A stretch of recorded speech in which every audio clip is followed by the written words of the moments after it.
ഈ ടൗൺ സൗന്ദര്യവൽക്കരണം വന്നതുകൊണ്ട് ഒരു ഇഞ്ച് പോലും റോഡ് ചുരുങ്ങിയിട്ടില്ല, റോഡ് വീതി കൂടെ ചെയ്തിട്ടുള്ളത്.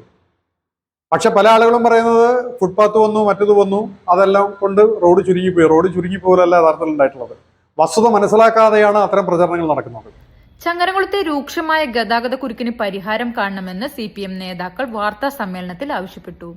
പി നന്ദകുമാർ MLA കൊണ്ടുവന്ന സൗന്ദര്യവൽക്കരണ പദ്ധതിയാണ് നിലവിലെ ഗതാഗത കുരുക്കിന് കാരണമെന്നത് തെറ്റായ പ്രചരണമാണെന്നും CPM സൗന്ദര്യവൽക്കരണത്തിന്റെ ഭാഗമായി ഒരു റോഡും വീതി കുറച്ചിട്ടില്ലെന്നും നേതാക്കൾ പറഞ്ഞു.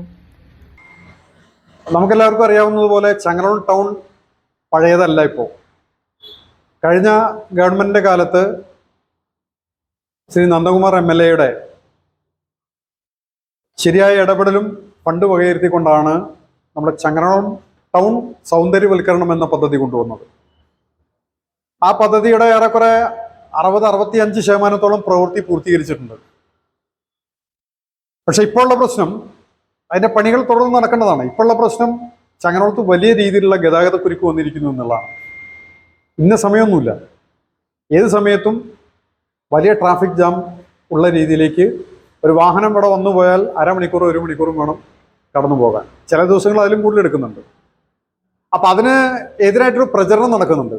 ആ പ്രചരണം ടൗൺ സൗന്ദര്യവൽക്കരണം അശാസ്ത്രീയമാണ് എന്നുള്ളതാണ്.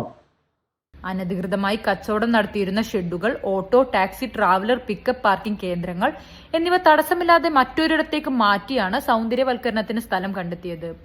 ഇതിന്റെ ഫലമായി ചങ്ങരംകുളം ഹൈവേയിലൊന്നും ഗതാഗത തടസ്സം ഉണ്ടാകുന്നുമില്ല. ഗതാഗത കുരുക്ക് അനുഭവപ്പെടുന്നത് ചങ്ങരംകുളം ടൗണിലെ വടക്കേ റോഡിലും സെന്ററിലുമാണ്.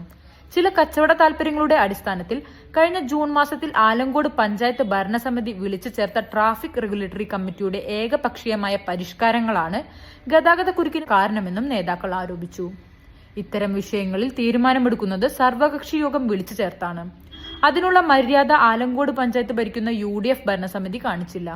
മുൻപ് എടപ്പാൾ ഭാഗത്തു നിന്ന് ചങ്ങരംകുളം ടൗണിലേക്ക് വാഹനങ്ങൾ പ്രവേശിച്ചിരുന്നത് പെട്രോൾ പമ്പ് വഴി വൺവേ മാർഗത്തിലായിരുന്നു.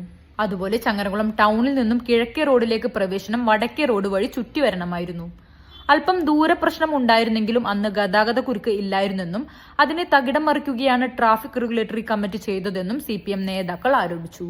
നിലവിലുണ്ടായിരുന്ന ചങ്ങരംകുളം ഹൈവേയിൽ നിന്ന് സെന്ററിലേക്ക് എല്ലാ വാഹനങ്ങളും പ്രവേശിക്കുന്നതിന് പകരം ഓട്ടോറിക്ഷയും മോട്ടോർ സൈക്കിളും മാത്രം കയറ്റിവിടുന്നൊരു സംവിധാനം വന്നാൽ തന്നെ ഒരു 75% ഇന്നത്തെ ഈ ട്രാഫിക് കുരുക്ക് ഇല്ലാതാക്കാൻ വേണ്ടി കഴിയും.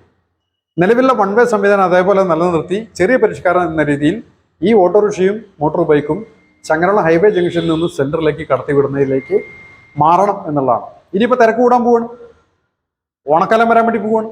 വരും ദിവസങ്ങളിൽ ടൗണിൽ ഓണത്തിനോടനുബന്ധിച്ചുള്ള യാത്രാ തിരക്കുകൾ കൂടുകയും അത് കൂടുതൽ ഗതാഗത കുരുക്കിലേക്ക് വഴിയൊരുക്കുകയും ചെയ്യും. അതിനാൽ ഓണത്തിന് മുൻപ് തന്നെ ചങ്ങരംകുളം ടൗണിലെ ഗതാഗത കുരുക്ക് അവസാനിപ്പിക്കണമെന്നും മുൻപ് നടപ്പിലാക്കിയിരുന്ന വൺവേ നിലനിർത്തിക്കൊണ്ട് ഹൈവേയിൽ നിന്ന് വടക്കേ റോഡിലേക്ക് മോട്ടോർ ബൈക്കുകളും ഓട്ടോറിക്ഷകളും മാത്രം കടത്തിവിട്ട് ട്രാഫിക് പരിഷ്കരണം നവീകരിക്കണമെന്നും ആവശ്യപ്പെട്ടു. ചങ്ങരംകുളം ടൗണിനോട് ചേർന്നുള്ള ഓഡിറ്റോറിയങ്ങൾക്കകത്ത് പൂർണ്ണമായും പാർക്കിംഗ് സൗകര്യം ഉണ്ടാക്കാൻ ശ്രദ്ധ വേണം. അതിനായി ബന്ധപ്പെട്ട അധികാരികൾ ഉടൻ തന്നെ സർവകക്ഷി യോഗം വിളിച്ച് പ്രശ്നം പരിഹരിക്കാൻ തയ്യാറാകണമെന്നും CPM ആവശ്യപ്പെട്ടു. CPIM എടപ്പാൾ ഏരിയ സെന്റർ അംഗം P വിജയൻ, ലോക്കൽ കമ്മിറ്റി സെക്രട്ടറിമാരായ M അജയ് ഘോഷ്, NV ഉണ്ണി എന്നിവർ വാർത്താ സമ്മേളനത്തിൽ പങ്കെടുത്തു. CNTV ചങ്ങരംകുളം.